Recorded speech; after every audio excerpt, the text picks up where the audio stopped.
Halo, sahabat akuntansi pemerintah. Semangat pagi semuanya. Bertemu lagi dengan saya, Ria Dewi Amarwati. Pada kesempatan kali ini, kita akan melanjutkan materi pertemuan pertama, yaitu pengenalan akuntansi pemerintah bagian kedua. Pada video pembelajaran kali ini, kita akan membahas tentang otoritas penyusun standar akuntansi pemerintahan dan profesi akuntan pemerintah. Otoritas penyusun standar akuntansi pemerintahan adalah Komite Standar Akuntansi Pemerintahan atau KSAP. KSAP dibentuk berdasarkan amanah pasal 57 Undang-Undang Nomor 1 Tahun 2004 tentang Perbendaharaan Negara. KSAP terdiri dari dua komite, yaitu Komite Konsultatif dan Komite Kerja. Komite Konsultatif bertugas untuk memberikan konsultasi dan atau pendapat dalam rangka merumuskan konsep. Sedangkan Komite Kerja bertugas untuk menyiapkan, merumuskan, dan menyusun konsep rancangan peraturan pemerintah tentang SAP. Penyusunan standar akuntansi pemerintahan dilakukan melalui suatu proses yang sistematis. Proses yang sistematis atau due process dalam penyusunan SAP sama dengan due process dalam penyusunan standar akuntansi keuangan pada umumnya. Proses yang sistematis ini terdiri dari identifikasi topik, penyusunan draft, public hearing, dan permintaan pendapat ke BPK. Perbaikan yang terakhir adalah penetapan.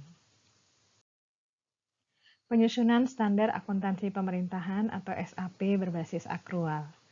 SAP berbasis akrual dikembangkan dari SAP yang ditetapkan dalam PP 24 tahun 2005 dengan mengacu pada International Public Sector Accounting Standard atau IPSAS dan memerhatikan peraturan perundangan serta kondisi Indonesia.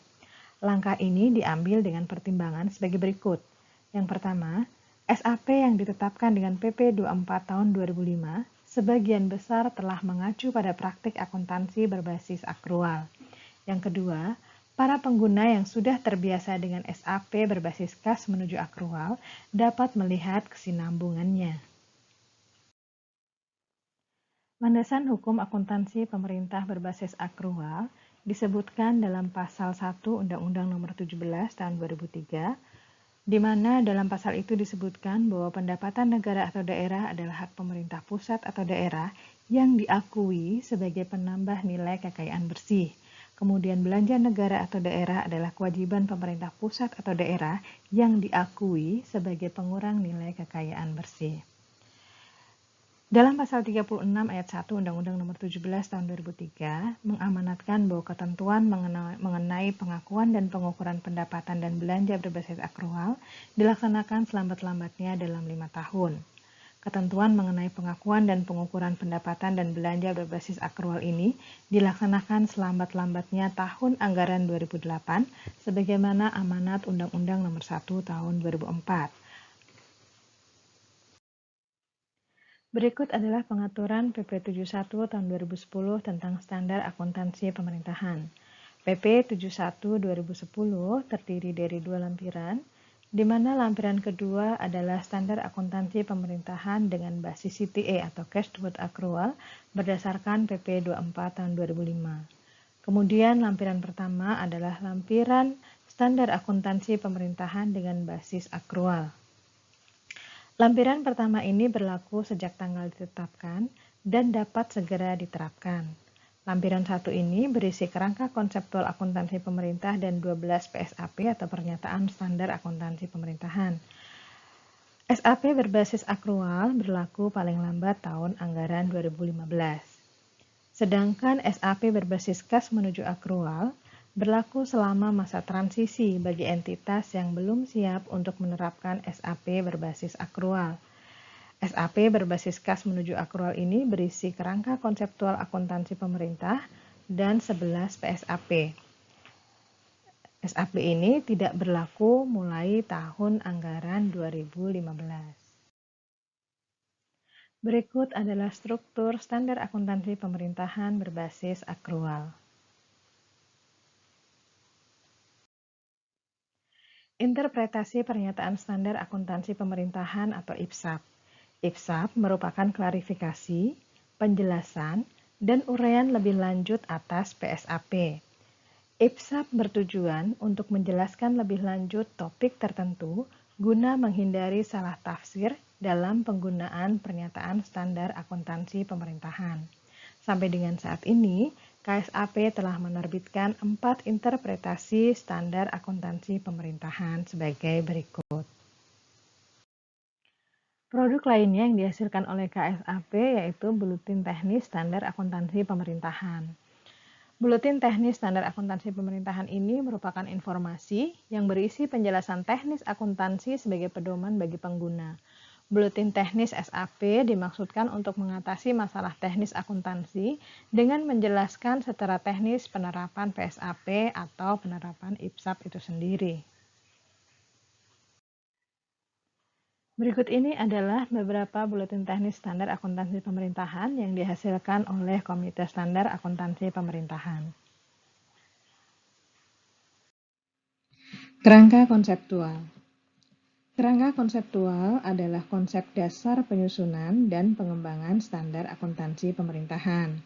Kerangka konseptual ini bertujuan untuk menjadi acuan bagi para pengguna laporan, bagi penyusun laporan keuangan, bagi penyusun standar atau komite standar akuntansi pemerintahan, dan bagi pemeriksa dalam mencari pemecahan atas suatu masalah yang belum dinyatakan atau belum diatur dalam pernyataan standar akuntansi pemerintahan. Bagaimana posisi kerangka konseptual dalam standar akuntansi pemerintahan? Sahabat, kerangka konseptual bukan standar akuntansi. Kerangka konseptual berfungsi sebagai acuan jika terdapat masalah akuntansi yang belum dinyatakan dalam standar akuntansi pemerintahan. Jika terjadi pertentangan antara kerangka konseptual dengan standar akuntansi pemerintahan, maka ketentuan standar akuntansi diunggulkan relatif terhadap kerangka konseptual. Profesi akuntan pemerintah. Lulusan pendidikan tinggi di bidang akuntansi, baik program diploma maupun strata 1 dan 2, memiliki kesempatan yang sangat luas di bidang akuntansi pemerintahan loh. Berikut adalah beberapa profesi akuntan di pemerintahan yang bisa menjadi pertimbangan kamu. Yang pertama yaitu akuntan pengelola keuangan negara atau daerah. Sahabat, saat ini jumlah satker yang merupakan entitas akuntansi pemerintah pusat berjumlah sekitar 26 ribuan satker. Pada setiap satker ini paling tidak memerlukan 2 akuntan yang dapat membantu penyusunan laporan keuangan pemerintahan. Belum lagi di pemerintahan daerah, saat ini kurang lebih ada 540-an. Pemerintahan daerah baik di kabupaten maupun kota. Paling tidak, di setiap pemerintahan daerah itu ada sekitar 20 SKPD. Terbayangkan berapa jumlah akuntan pengelola keuangan negara atau daerah yang dibutuhkan oleh negara ini. Yang kedua yaitu akuntan pemeriksa pajak. Selain kebutuhan pengelola keuangan negara atau daerah, pemerintah kita juga memerlukan akuntan untuk melakukan pemeriksaan pajak. Sebagaimana kita ketahui, isu kepatuhan pembayaran pajak di Indonesia merupakan isu yang terus-menerus menjadi sorotan.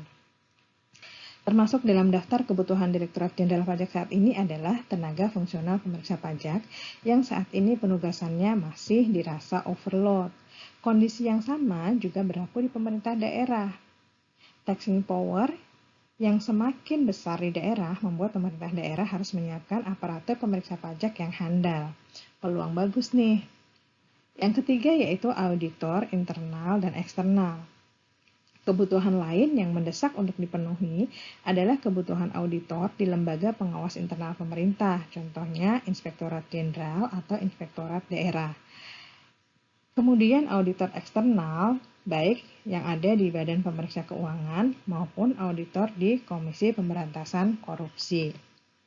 Nah, yang terakhir adalah akuntan pendidik. Apa sih akuntan pendidik? Akuntan pendidik merupakan seorang akuntan yang bertugas untuk pendidikan akuntansi, melakukan penelitian dan pengembangan, mengajar, dan menyusun kurikulum pendidikan akuntansi lewat perguruan tinggi dan lembaga-lembaga pendidikan lainnya. Nah, gimana? Tertarik untuk menjadi akuntan pemerintah? Baiklah sahabat, demikian tadi materi pembelajaran kita untuk pertemuan pertama. Sampai bertemu di video pembelajaran berikutnya. Terima kasih.